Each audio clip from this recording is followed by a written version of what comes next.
America और China की cold war अब मज़ीद ख़तरनाक हो चुकी है।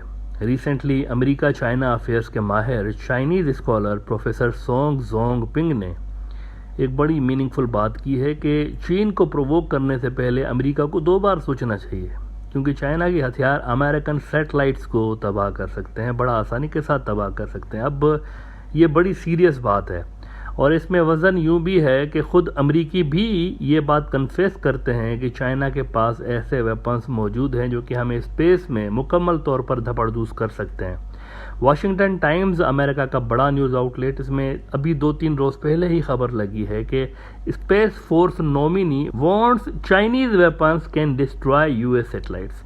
अपनी कांग्रेस को ये टॉप स्पेस फोर्स के जो उनके ऑफिशियल हैं वो बात बता रहे थे कि चाइना की ये लेवल हो गई है और उन्होंने चीन को मोस्ट सीरियस चैलेंज करार दिया है, मोस्ट सीरियस चैलेंज।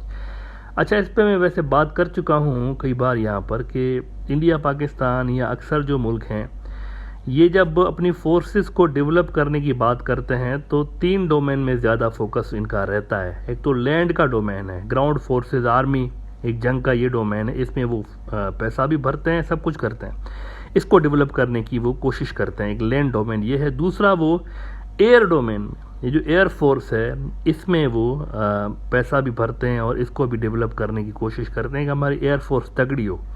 तीसरा उनका डोमेन रहता है सी वाला, समुंदर का, कि हमारी नेवी हो। इन 3 डोमेन्स पे अक्सर मुल्क दुनिया के फोकस करते हैं, इंक्लूडिंग पाकिस्तान और इंडिया। इनका सालों से इन्हीं 3 डोमेन्स पर ज़्यादा फोकस रहा है। लेकिन चीन और अमेरिका जैसा कि सुपर पावर्स हैं तो उनका जो लड़ाई का तरीका है, उनके जो डोमेन्स हैं वो 3 नहीं है, वो ज़्यादा हैं। मिसाल के तौर पर चीन जो है ना, चीन, इनकी फोर्सेस 3 डोमेन्स पे काम नहीं करती। एयर, लैंड एंड सी जो है उस पे काम नहीं करते। उनका जो डिफेंस का शोबा है वो इस पे सिर्फ बेस्ड नहीं करता। उनके जो है ना 6 कम से कम डोमेन्स हैं, 7वां भी है लेकिन उस पर मैं आज बात नहीं करूंगा, वो अभी एक डेवलपिंग स्टोरी है, वो अभी उन पे काम चल रहा है। लेकिन 6 तो एस्टेब्लिश्ड हैं कम से कम। 3 तो ये हो गए, एयर, लैंड एंड सी। चौथा उनका डोमेन साइबर स्पेस का है। 5वां उनका डोमेन स्पेस है, खिला ऊपर आसमानों में, 5वां ये डोमेन है। और छठा जो उनका डोमेन है वो इलेक्ट्रोमैग्नेटिक स्पेक्ट्रम है। अब ये नए ज़माने की जंगें हैं तो नए डोमेन हैं। अमेरिका और चाइना इन नए डोमेन्स में दुनिया को लीड कर रहे हैं। बाकी की दुनिया आहिस्ता आहिस्ता चल रही है। इंडिया भी इस पे काम उसने शुरू कर दिया हुआ है नए डोमेन्स में, पाकिस्तान ने भी किया हुआ है और भी मुल्क कर रहे हैं।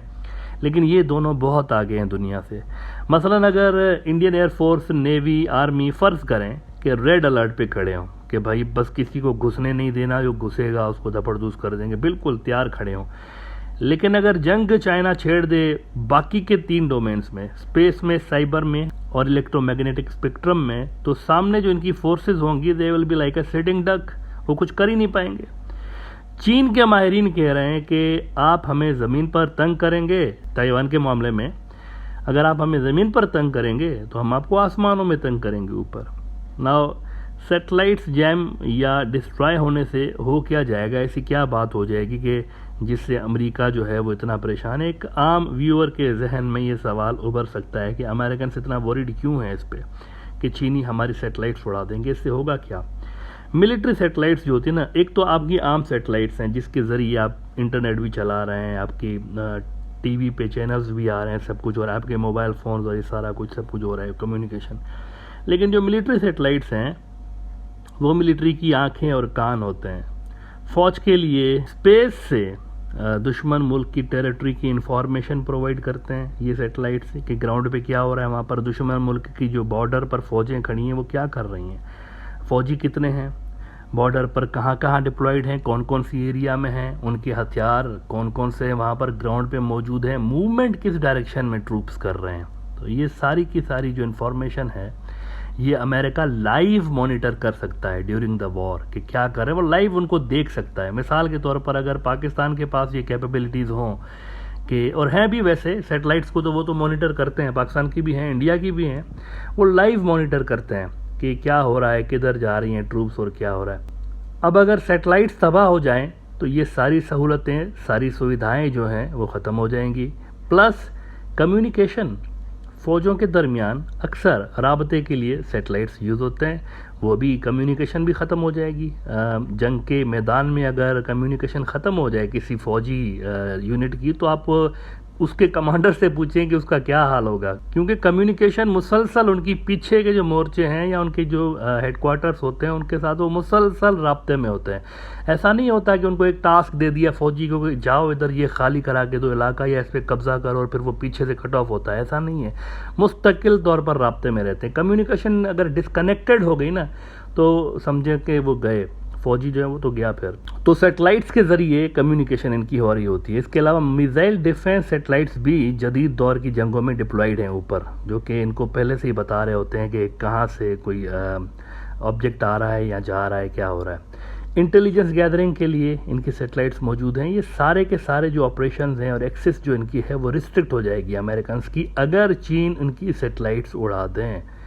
बहुत सारे इनके हथियार ऐसे हैं जो कि जीपीएस यूज़ करते हैं, वो भी नाकारा हो जाएंगे अगर सैटेलाइट्स नहीं होगी। तो इस डोमेन में खुद अमेरिका की स्पेस फोर्स के टॉप ऑफिशियल कह रहे हैं कि हमें चाइना धपड़धूस कर सकता है। अच्छा, ये अलग से अमेरिकी फोर्स बनी हुई है एक प्रॉपर, जैसे इनकी तीनों सर्विसेज है ना, ये जो इनकी स्पेस के हवाले से प्रॉपरली अलग से फोर्स बनी हुई है जिसको ये स्पेस फोर्स कहते हैं। ये बाकायदा इसके अंदर फौजी इसके भर्ती होते हैं, इनके स्पेशल हथियार डेवलप हो रहे होते हैं, अरबों डॉलर्स के रिसर्च हो रही होती है उन हथियारों के ऊपर डेवलप करने के लिए कि अपने स्पेस एसेट्स को कैसे बचाया जाए, दुश्मन के स्पेस एसेट्स को कैसे उड़ाना है। इस पे अरबों डॉलर्स ये खर्च कर रहे होते हैं। स्पेस के हथियार अलग किस्म के होते हैं। यहाँ ज़मीन वाले जो मिसाइल और बारूद ये स्पेस में काम नहीं आते, वो अलग से काइनेटिक नॉन काइनेटिक वेपन्स होते हैं, लेजर्स, ये सारा कुछ होता है। अब ये जो ताइवान पे टेंशन्स बढ़ रहे हैं दोनों मुल्कों के दरमियान, चाइनीज़ और अमेरिकन के दरमियान, इस पर रियल थ्रेट है कि चीन वाकई में स्पेस में स्ट्राइक कर सकता है अगर अमेरिका ने हकीकतन रेड लाइन क्रॉस की। अभी तक उन्होंने रेड लाइन क्रॉस नहीं की। ये जो नैन्सी पेलोसी जा रही हैं या इनके डिप्लोमेट्स आ रहे हैं, ये कोई रेड लाइन क्रॉस करना थोड़ी होता है। रेड लाइन क्रॉस करना तब होता है जब इनकी मिलिट्री आ जाए उसके पास, या फिर जब ये कोई प्रैक्टिकली मिलिट्री एतबार से इनको ताइवान को सपोर्ट करें, तो आप कह सकते हैं कि रेड लाइन क्रॉस हो रही है। बहुत सारे एनालिस्ट को मैं सुनता हूं कि जी ये तो इतना प्रोवोक कर रहे हैं, चाइनीज़ क्यों नहीं स्ट्राइक कर रहे। चाइनीज़ इसलिए स्ट्राइक नहीं कर रहे क्योंकि ग्रे जोन ऑपरेशन हो रहे हैं ना। ग्रे जोन ऑपरेशन में डायरेक्ट वॉरफेयर कैसे छेड़ दे चाइना, उनके ऊपर हमला कैसे कर दे, ये आसपास रह रहे हैं रेड लाइन के, रेड लाइन क्रॉस नहीं कर रहे। ये कोई डिप्लोमेट अगर घुस गया ताइवान के अंदर, तो ये कोई रेड लाइन क्रॉस करना थोड़ी है, ये तो प्रोवोकेशन है। ग्रे जोन के अंदर ऑपरेशंस हैं, इसमें कोई उनको स्ट्राइक करने की जरूरत नहीं है वैसे चाइनीज को। अगर अमेरिकन ने रेड लाइन क्रॉस की तो ये हो जाएगा, that's for sure. Fox News ने कल रिपोर्ट किया है कि US China experts warn of bloody affair for both sides if war were to start.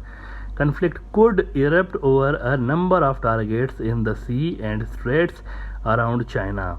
Now, सारी दुनिया भली ताइवान पे फोकस करके बैठी है इस वक्त और साउथ चाइना सी पे करके बैठे हैं। सारे इधर ही देख रहे हैं कि इन दो जगहों पे बस छिड़ेगी, इनके दरमियान क्लैशेस छिड़ेंगे तो इधर ही होगा, सारा का सारा खतरा इधर है। लेकिन ताइवान आइलैंड जितना ही खतरा सिनकाकू आइलैंड पर भी है।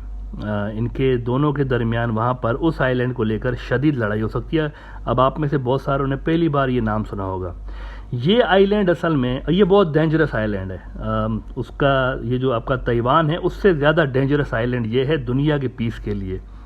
ये आइलैंड जापान के टेरिटोरियल वाटर्स से ज़रा बाहर है, लेकिन जापान का इस पर क्लेम है कि ये हमारा आइलैंड है। अलबत्ता चाइना का भी इस पर क्लेम है। चाइना कहते हैं तुम्हारा काय का आइलैंड, ये तो हमारा है। जापानीज इसको सेनकाकू आइलैंड्स कहते हैं, लेकिन चाइनीज़ इसको दियाओ आइलैंड्स कहते हैं। अगर प्रोनाउंसिएशन में मैं कुछ गलती कर रहा हूँ तो मादरत चाहता हूँ, लेकिन कुछ इस तरह चाइनीज़ नाम है दियाओ।